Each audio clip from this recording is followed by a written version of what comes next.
80이 되면 어떻게 살아야 하는가를 한번 생각해 봅시다. 자, 그럼 이제부터 그 방법을 말씀드리겠습니다. 80세 벽을 넘으면 어떻게 해야 하나?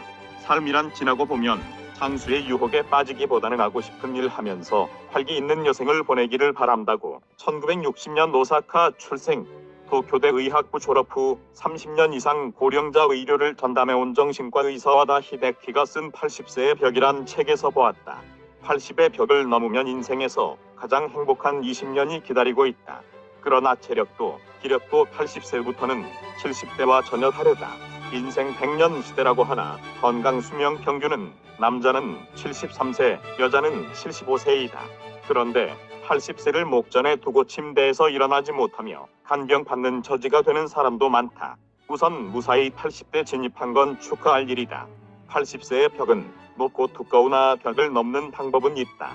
우선 싫은 걸 억지로 참지 말고 좋아하는 일을 하고 먹고 싶은 건 먹는다. 술도 당기면 마셔라 라고 건강진단은 받지 않는 게 낫다. 약은 상태가 나쁠 때만 복용하자. 운동은 적당히 하라. 그래서 산책이 제일 좋다. 번거로운 뇌 훈련보다 하고 싶은 일을 그냥 하는 것이 뇌에도 좋다. 혈압이나 혈당, 콜레스테롤 수치는 무리하게 내리지 않아도 괜찮다. 암암이 발견되어도 절제하지 않는다. 요실금이 걱정이 되면 기저귀를 착용해라. 치매는 무섭지 않다 등이다. 건강 상식에 무지한 나에겐 생각할 바가 가득한 것 같다. 80년 이후는 70대와는 크게 달라서 하나하나의 선택이 명줄과 직결되는 삶, 그 벽을 넘어 수명을 연장하고 건강한 삶을 갖기 위한 요점을 소개한다. 일단 설득력 있는 전문적 견해인지 여부를 가리는 건 각자의 몫으로 하고, 나는 80 넘었는데 멀쩡하니 다행이라고 자족할 수도 있을 것이다. 맞는 말이다. 그러나 지나친 안심과 자만은 금물이다. 금물. 한치 앞을 모르는 게 우리 80세 나이들의 처지가 아닌가? 우리가 평소 많이 접하는 말들이지만 히데키 의사가 주장한 것들 중에 마음에 와 닿는 한두 개라도 골라 실천한다면 아니함보다는 나을 것이다. 다음은 책의 요지. 인간이 몇 살까지 살 수 있을까 하는 평균 수명이 남성이 82세, 여성이 88세인데 모두 자립하여 건강하게 지낼 수 있는 건강 수명은 남성은 73세, 여성은 75세라고 한다. 즉, 남성은 73세, 여성은 75세가 되면 누군가의 간병을 받으며 살게 된다거나 신변 잡사를 혼자서 처리하기 어려워지기 시작한다는 것으로, 다른 말로 하면 인간은 마지막 남은 여생 10여 년간은 질병 등으로 불편하거나 누군가의 간병을 받으며 산다는 말이다. 따라서 건강 수명이 늘어나지 않는 하나무리 장수한들 바람직스럽지 않은 상태로 수명만 연장시키고 있다는 의미다. 가장 많은 사망자가 발생하는 연령은 남성이 85세, 여성은 90세라는 조사 결과도 있다. 미래는 누구도 알 수가 없다. 극단적으로 말하면 우리는 내일 어찌 될지를 모른다. 그러나 모든 사람에게 공통적인 건 있다. 우리 모두가 결국은 죽는다는 사실이다. 다만 죽음에 이를 때까지에는 두 갈래의 길이 있다. 마지막 순간 좋은 인생이었다. 고맙구나. 자족하면서 눈을 감을 수 있는 행복한 길과 회한의 눈물을 흘리는 불만족스러운 길이다. 80세부터의 인생은 70대와는 전혀 다르다. 어제까지 하던 일이 오늘 할 수 없는 사태가 몇 번이고 닥친다. 여기저기 몸에 불편함도 많아진다.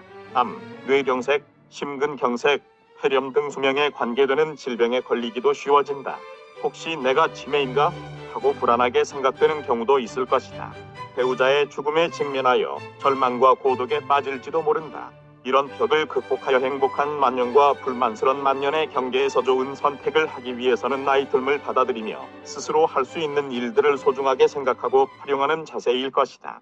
고령자는 병의 씨앗을 다수 품고 산다. 언제 무슨 병이 발생할지 누구도 알 수 없다. 오늘은 건강해도 내일 돌연사할 수도 있다. 이런 상황을 전제로 내일 죽어도 후회하지 않는 인생을 보내기 위해서는 너무 참는다. 허나 지나친 무리는 하지 않는 게 좋다. 또 80세가 넘으면 건강검진은 받지 않아도 괜찮다. 검진은 암의 조기 발견 등으로 이어지기도 하지만 각종 수치를 정상 기준치로 만들기 위해 약을 거다 복용함으로써 몸 상태를 저하시키거나 그나마 남아있는 능력을 상실 또는 수명을 단축시키는 경우까지 생긴다.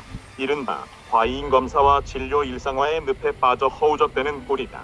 건강검진은 60세까지는 의미가 있으나 80이 넘으면 거의 도움이 되지 않는다.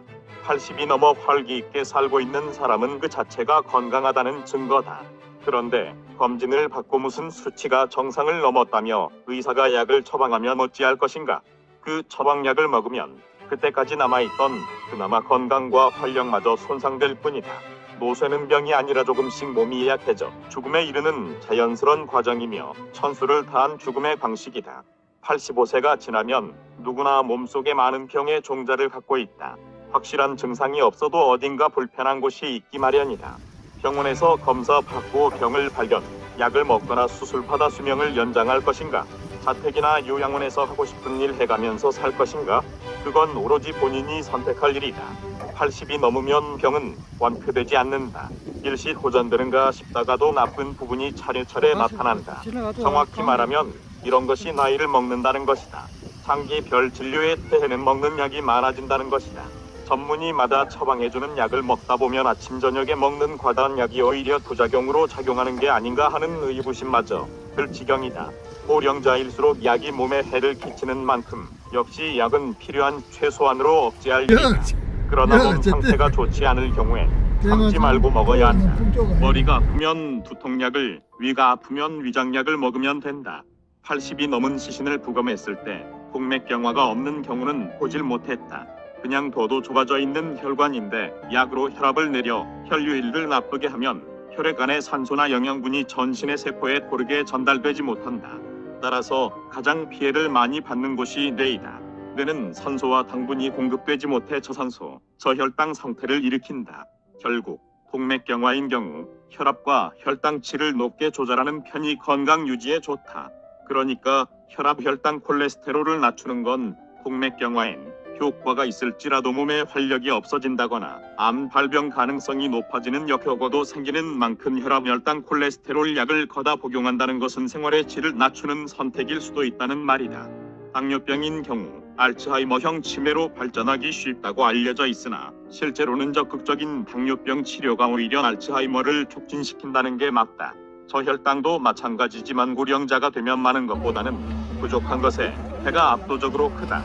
그러니 80을 넘기면 비만을 걱정하지 말고 약간 살찌는 걸 목표로 할 것이며 연분당 분지방 등을 가리지 말고 당기는 것을 실컷 드시라. 먹고 싶다는 건 몸이 요구한다는 것이다. 영양 부족은 확실히 노화를 촉진시킨다. 무엇인가에 흥미를 느끼고 관심을 갖는다는 건 뇌가 젊다는 증거로 실제로 그것을 실행함으로써 뇌가 활성화되고 몸도 건강해진다. 이 나이에 남사스럽게 라며 억제하는 일도 많아지지만 하고 싶은 건 참지 말고 하면서 살자. 성욕은 지극히 자연스러운 욕구이다. 나이가 많아도 자극을 추구하는 건 좋다.